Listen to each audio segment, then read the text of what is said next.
ईरानी सदर पर कातिलाना हमला कामयाब, इसराइल की बड़ी फतह। अस्सलाम वालेकुम नाज़रीन, कल शाम से पूरी दुनिया में एक अजीबो गरीब सनसनी फैली हुई है और हर शख्स डरा सहमा अपनी जगह पर बैठा ये सोच रहा है कि आने वाले वक्त में क्या होगा और कहीं तीसरी जंग अजीम शुरू होने के दिन करीब तो नहीं आ गए। ऐसा इसलिए हो रहा है कि ईरान के सदर इब्राहिम रईसी और ईरान के वजीर खारजा जो इकट्ठे ही आजरबाईजान के दौरे पर गए थे, वापसी पर उनका हेलीकॉप्टर क्रैश कर गया है और इनसे अभी तक राब्ता मुमकिन नहीं हो सका था। गुजरते वक्त के साथ साथ दुनिया भर में बेचैनी बढ़ रही थी, यहाँ तक कि ईरान की जानिब से किसी ऑफिशियल ऐलान से पहले ही मुअक्कर मगरबी जरीदों ने जैसा कि CNN, रॉयटर्स और BBC ने ईरानी सदर इब्राहिम रईसी की मौत का ऐलान कर दिया। ईरानी सदर इब्राहिम रईसी इस एतबार से अहमियत के हामिल हैं कि इनका वजूद इसराइली नजरों में बेहद खटकता था और यूं भी इसराइल पर ईरान के जवाबी हमले के बाद इसराइल की खामोशी काफी मानी खेज थी। इसलिए बहुत सारे प्रो ईरानी हलके इस बात का इल्जाम भी लगा रहे हैं कि इसराइल इस सारे मामले में इन्वॉल्व है। कुछ लोग तो ये भी कह रहे हैं कि ईरानी सदर के हेलीकॉप्टर को किसी न किसी खुफिया किस्म की मिसाइल या रॉकेट से निशाना बनाया गया है, जिसकी वजह से वो शहीद हो गए। रात गए ईरानी पासदारान इनकलाब की फौज की जानिब से ईरानी सदर इब्राहिम रईसी और ईरानी वजीर खारजा अब्दुल्लेहान की मौत की कंफर्मेशन कर दी गई है और पूरे ईरान में सोग के बादल छा गए। आज की इस वीडियो में हम बात करेंगे कि ईरानी सदर की मौत के पीछे क्या अवामिल हो सकते हैं और क्या इस मामले में इसराइली हाथ इन्वॉल्व हो सकता है या नहीं, और अगर ऐसा होता है तो आखिर इसराइल ने इसके लिए कौन सा तरीका इख्तियार किया होगा। नाज़रीन गिरामी, तकरीबन एक माह कबल इसराइल की जानिब से दमिश्क में मौजूद ईरानी सिफारत खाने की इमारत पर F-35 तैयारों की मदद से हमला किया गया। इसके जवाब में ईरान ने सिफारत खाने पर हमले का इंतकाम लेते हुए तकरीबन 300 से 400 ड्रोन्स और 70 के करीब मिसाइल से इसराइल पर हमला किया। कुछ रिपोर्ट्स के मुताबिक इसराइल को इससे इतना नुकसान तो नहीं हुआ, लेकिन गुलान हाइट्स पर मौजूद एक खुफिया अड्डे पर एक मिसाइल ठीक निशाने पर जा लगा, जिससे इसराइल को काफी जानी और माली नुकसान भी हुआ। ईरान के जवाबी इकदाम के बाद अमेरिका ने इसराइल को सख्ती से मना किया कि वो कोई भी जवाबी इकदाम ना करे, क्योंकि इस वक्त दुनिया एक तीसरी आलमी जंग की मुतहम्मिल नहीं हो सकती। यूं दीगर ममालिक के बीच में पड़ने की वजह से भी इसराइल ने ईरान पर जवाबी हमला नहीं किया, लेकिन दोनों ममालिक के दरमियान सिफारती सतह पर काफी सख्त किस्म के बयानात का तबादला हुआ। ईरान ने यहाँ तक कहा कि अगर इसराइल ने दोबारा ईरान पर हमला करने की कोशिश की तो हम ऐसे रास्ते से इसराइल पर हमला करेंगे कि इसे मुंह छुपाने की जगह नहीं मिलेगी।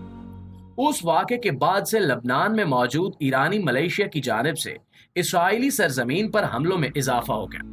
यहाँ तक कि ईरान ने रूस की मदद से हिजबुल्लाह को बड़ी मिकदार में जदीद हथियार भी फराहम करना शुरू कर दिए। इन्हीं जदीद हथियारों की वजह से हिजबुल्लाह ने पिछले एक माह के अंदर अंदर इसराइली तंसीबात को अच्छा खासा नुकसान पहुंचाया है।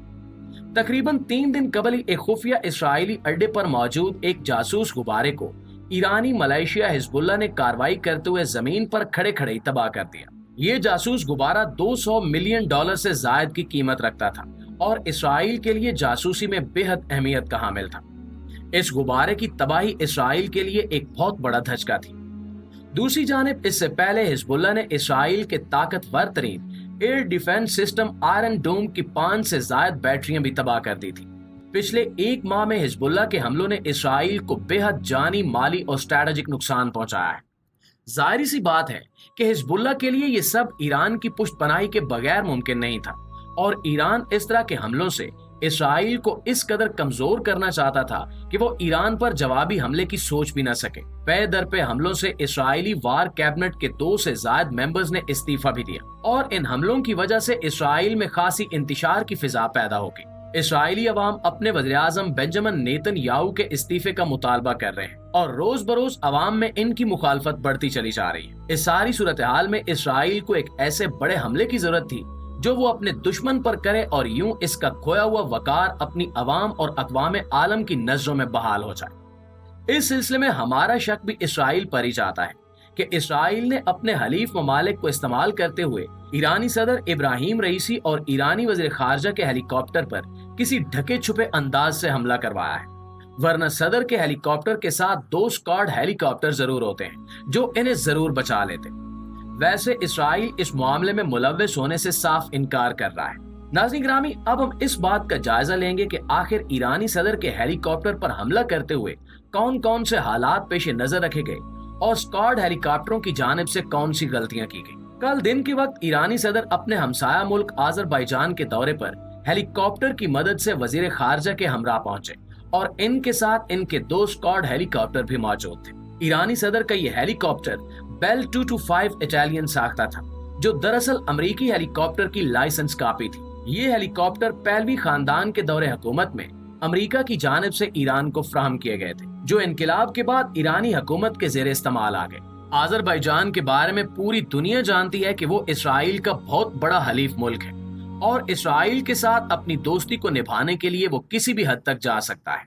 यहाँ तक कि फलस्तीन और इसराइल के मामले पर आज़रबाईजान ने हुकूमती सतह पर इसराइल के साथ इज़हार यकजहती किया और अवामी मकामात पर इसराइल के झंडे भी नस्ब किए और इसराइल को हर किस्म के ताउन की यकीन दहानी भी करवाई। आज़रबाईजान ने ये तमाम ताउन इस तरीके के साथ किया और आज़रबाईजान के इसी ताउन की वजह से इसराइल अभी तक फलस्तीनी मुसलमानों पर हमलों में मशगूल है। दिफाई माहिरीन का ख्याल है कि इस सिलसिले में आज़रबाईजान ने अहम किरदार अदा किया है, क्योंकि वो ईरानी सदर की वापसी के रूट से आगाह था। ईरानी सदर कल दोपहर के बाद आज़रबाईजान से वापस रवाना हुए और इनके हेलीकॉप्टर के साथ इनके 2 स्क्वाड हेलीकॉप्टर भी मौजूद थे। आज़रबाईजान की सरहद से ईरानी सदर का हेलीकॉप्टर जब ईरान में दाखिल हुआ तो इसके कुछ ही देर बाद एक पहाड़ी सिलसिले में क्रैश कर गया। इस सिलसिले में काबिल गौर बात यह है कि दोनों स्क्वाड हेलीकॉप्टर जो साथ मौजूद थे वो रुके बगैर सीधी परवाज करते चले गए और अपने मुकर्रर मकाम पर पहुंचकर इन्होंने रिपोर्ट किया और तब सदर के हेलीकॉप्टर की गुमशुदगी सामने आई। दोनों स्क्वाड हेलीकॉप्टर्स का ये फर्ज था कि वो उसी वक्त नीचे उतरते और ईरानी सदर को बचाने की कोशिश करते, लेकिन दोनों हेलीकॉप्टर्स के अमले ने यही मौकफ अपनाया कि मौसम शदीद खराब था और बारिश भी हो रही थी, जिसकी वजह से वो नीचे नहीं उतर सके और सदर के हेलीकॉप्टर के साथ क्या मामला पेश आया वो ये भी देख नहीं सके। शाम के वक्त ईरानी सदर के हेलीकॉप्टर की तलाश शुरू की गई और इस सिलसिले में ईरान ने तुर्की और आज़रबाईजान से भी मदद की अपील की। तुर्की से स्पेशल नाइट विजन हेलीकॉप्टर और इसके साथ ड्रोन्स भी ईरान में भेजे गए और यूं रात गए ईरानी सदर के हेलीकॉप्टर को ट्रेस कर लिया गया। वहां अमले में से 2 या 3 लोग जख्मी हालत में मिले, जबकि ईरानी सदर और वजीर खारजा उस वक्त तक जख्मों की ताब न लाते हुए अपने खालके हकीकी से मिल चुके थे। अब ये तो तहकीकात के बाद ही मालूम होगा कि आखिर ईरानी सदर के हेलीकॉप्टर के साथ क्या वाकया पेश आया जिसकी वजह से उसे क्रैश लैंडिंग करना पड़ी। हो सकता है कि हेलीकॉप्टर पर किसी किस्म का कोई इलेक्ट्रॉनिक अटैक किया गया जिसकी वजह से हेलीकॉप्टर की मशीनरी काम करना छोड़ गई हो, या फिर वाकई ये महज एक हादसा हो और शदीद धुंध और बारिश की वजह से पायलट हेलीकॉप्टर को संभाल ना सका। लेकिन ये करीने कयास बात नहीं है। ऐसा मुमकिन नजर नहीं आता कि सदर के हेलीकॉप्टर का पायलट इतना अनाड़ी और इतनी जल्द कंफ्यूज हो जाने वाला इंसान होगा। आखिर हेलीकॉप्टर को क्रैश लैंड क्यों करना पड़ा, ये बातें अब तहकीकात के बाद ही सामने आएंगी।